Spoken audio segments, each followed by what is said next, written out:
Donc, j'ai eu l'occasion, vous avez eu l'occasion d'expérimenter un peu la façon dont vous devez arrondir dans le cadre des exercices, puisque si vous avez fait des problèmes dans les chapitres précédents, lorsqu'on a une valeur numérique, on arrondissait toujours à 2 décimales, donc au centième près. Et l'arrondi qu'on faisait était uniquement à la toute fin, non pas dans les calculs intermédiaires. Maintenant, on va définir comment on arrondit pour être sûr certain que tout le monde soit sur la même longueur. D'abord, lorsqu'on a un nombre qu'on nous demande d'arrondir, ça va dépendre de la précision qui est demandée. Donc, la précision se rapporte au chiffre test. Donc, quel est le dernier chiffre à conserver? Au niveau des centièmes, des dixièmes, de l'unité. Donc, si on veut, par exemple, garder uniquement, exprimer notre nombre au dixième près, ça veut dire qu'on veut garder un chiffre après la virgule. Le chiffre test va être le nombre suivant. C'est le nombre qui suit le dernier chiffre à conserver qui va nous dire si on va vers le haut ou on reste comme ça. Donc, les règles sont définies en A, B, C, D. Grosso modo, lorsque le chiffre test est inférieur à 5, le dernier chiffre retenu ne change pas. Supérieur à 5, ça veut dire qu'on est plus proche de la mesure suivante, de la précision suivante.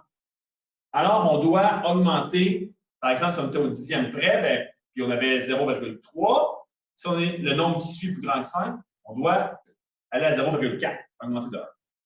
Donc, je pense que ça va bien pour ces deux règles-là.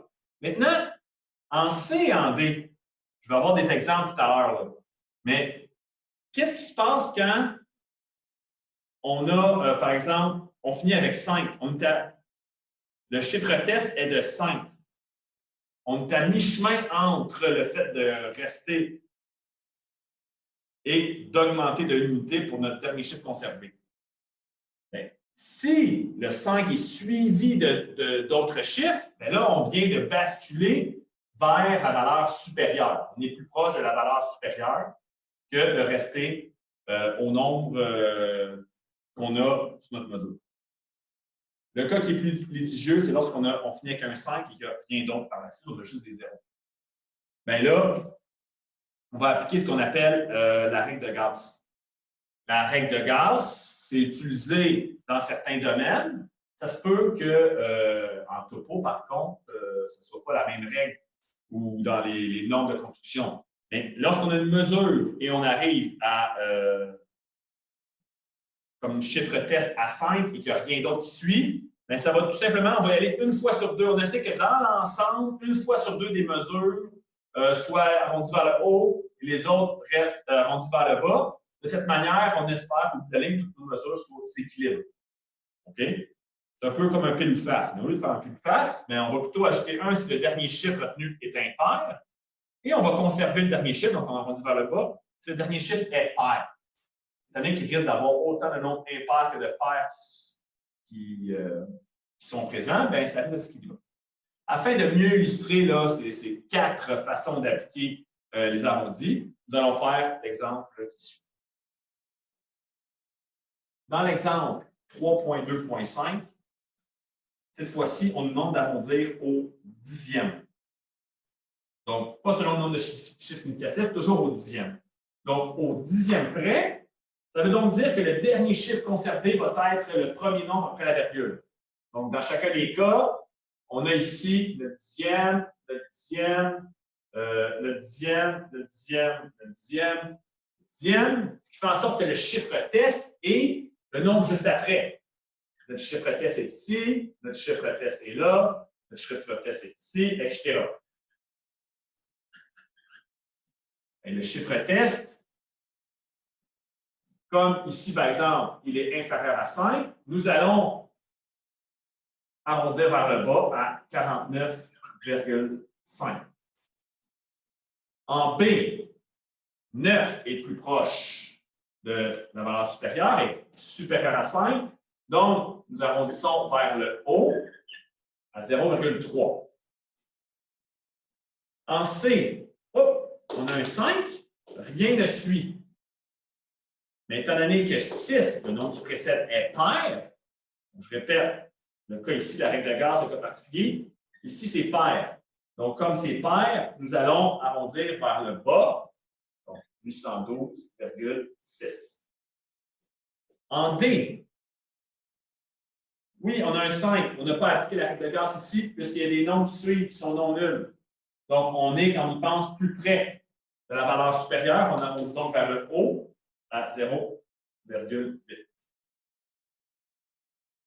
En E, rien de spécial à dire. On arrondit vers le bas, c'est un 2 ici, donc 55,8. On arrondit vers le bas.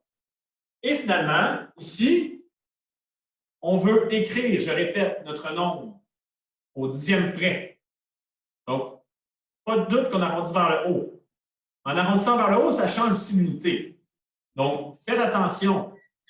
2,0. Le virgule 0 est important ici, puisqu'on signale que nous avons arrondi au dixième près.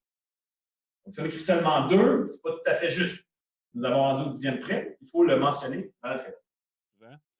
La conversion d'unité. Certaines conversions d'unités peuvent avoir très banales, comme par exemple, si je vous demande de passer de mètres à centimètres, ben, tout de suite, vous allez me dire que 1,23 mètres est égal à 123 cm parce que dans votre tête, qu'est-ce que vous faites? Vous faites fois 100. Donc ça paraît évident.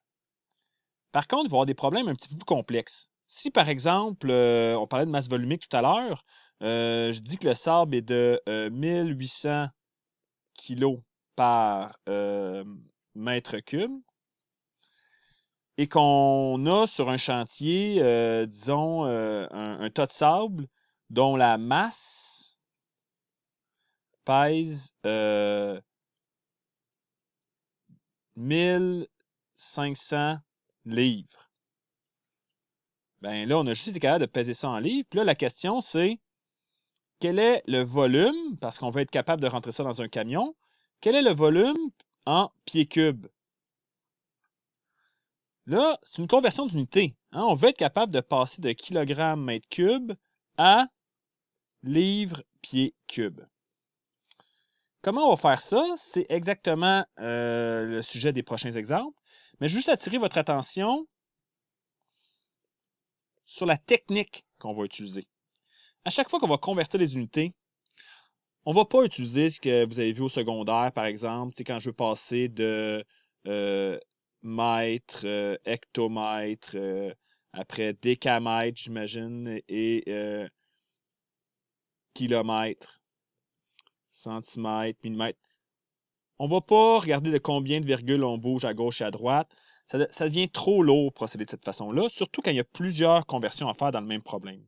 La technique qu'on va vous montrer va nous permettre de résoudre des problèmes aussi complexes que ceux-là en une seule ligne. Si, par exemple, on souhaite convertir quelque chose qui est bien simple, 1,23 mètres en centimètres. Tout de suite, on se dit, je fais fois 100. Oui, mais je n'ai pas le droit d'écrire la chose suivante. Pour quelle raison les mètres ici se sont transformés en centimètres? Oui, c'est parce qu'on fait fois 100. Mais il y a eu un changement dans les unités, puisque si on prend la peine de les écrire, nous allons avoir 100 cm par mètre. Donc, vous voyez ce qui se produit avec les unités. Les mètres ici s'annulent et ce qui nous reste au bout de la ligne, ce sont des centimètres.